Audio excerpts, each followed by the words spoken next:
Okay, let's dive right in. We're going to go deep inside our own cells to look at one of the most incredible recycling programs in the entire universe, amino acid metabolism. This is the story of how our bodies take the very building blocks of life, break them down, and then reuse and repurpose every last bit. It's fascinating stuff. So, have you ever thought about that? We tend to picture proteins as these solid, permanent things. But really, our cells are more like a bustling city where buildings are constantly being torn down and new ones are built in their place. So, what happens to all the old bricks and steel? Let's find out. And here's the thing. This is the central challenge our body has to solve. See, we can stash away extra energy as fat or glycogen, no problem. But there's no big warehouse for leftover amino acids. If there's any surplus, it has to be dealt with right away. That means either burning it for fuel or figuring out how to get rid of it safely. So, this entire process kicks off with a really critical first step. The cell has to figure out which proteins are ready to be retired. And let me tell you, it's a very sophisticated system of quality control. This whole constant cycle is called protein turnover.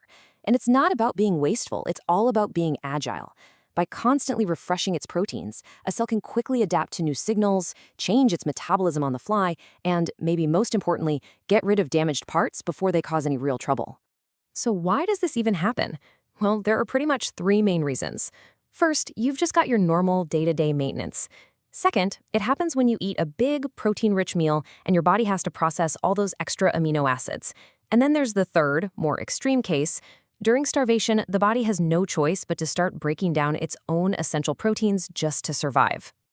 Okay, so how does a cell actually mark a specific protein for demolition? It uses this tiny little protein tag called ubiquitin. And the beauty of the system is its incredible precision.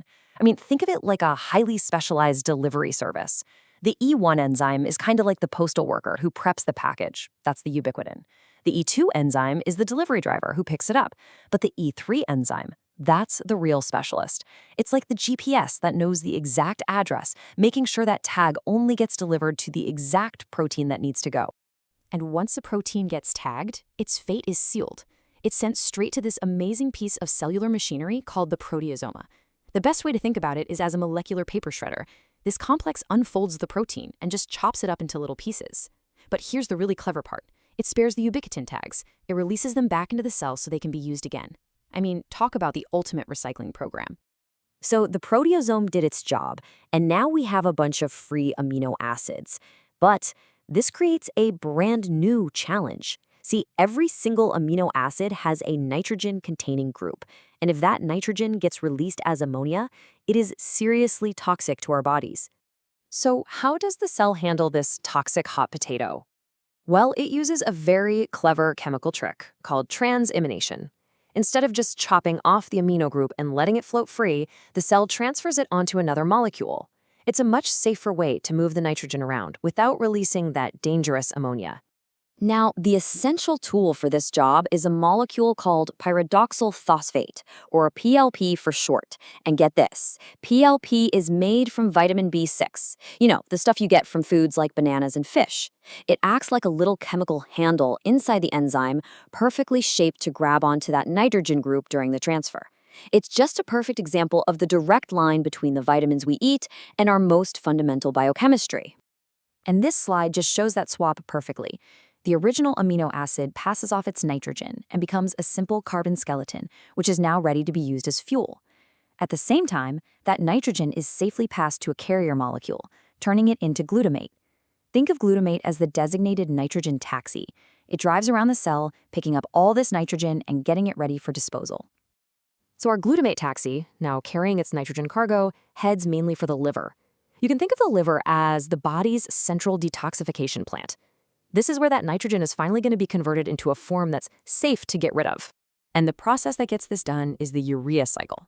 It's this 4-step pathway with one simple goal: turn toxic ammonia into harmless urea. As you can see, it kicks off in the mitochondria, where ammonia gets combined with bicarbonate. Then that molecule enters the cycle, and it even picks up a second nitrogen atom on its journey. In the final step, an enzyme just cleaves the molecule, releasing urea. And urea is great. It's non-toxic, it dissolves in water, and it's easily sent off to the kidneys to be excreted. Mission accomplished. But what's truly beautiful here is the efficiency of it all. One of the byproducts of the urea cycle is a molecule called fumarate. Well, it turns out, fumarate is also a key player in the citric acid cycle, our main energy-producing pathway.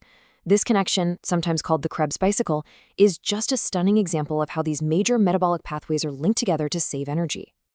All right, so the nitrogen has been safely packaged up as urea and sent on its way. But what about the carbon skeletons? The parts that were left over from the original amino acids?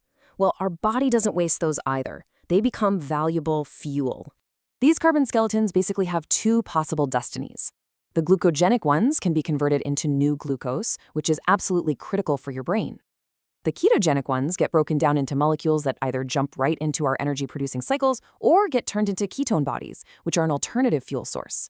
And some amino acids are so versatile, they can actually do both. And what's really remarkable is that the breakdown pathways for all 20 different amino acids are designed to converge.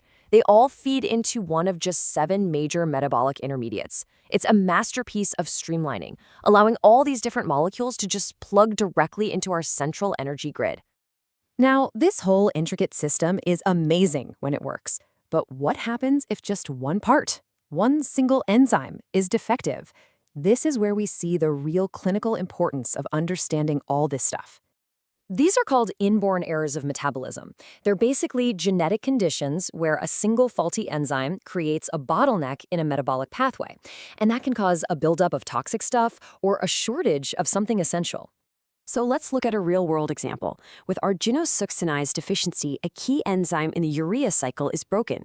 This means nitrogen gets stuck in the form of arginosuccinate and builds up. But the solution is just so elegant. You simply supplement the patient's diet with arginine. This provides the end product of the cycle, which keeps things moving and lets the body excrete that excess nitrogen safely, all bound up in the arginosuccinate molecule. And that's really the bottom line here, isn't it? All of this complex biochemistry, it's not just for textbooks.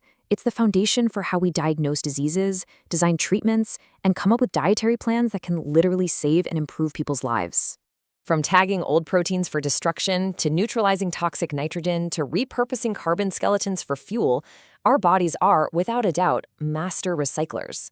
Every single step is a marvel of control and efficiency. It really makes you wonder, doesn't it? What other incredible feats of biochemical engineering are happening inside every one of us, right at this very moment?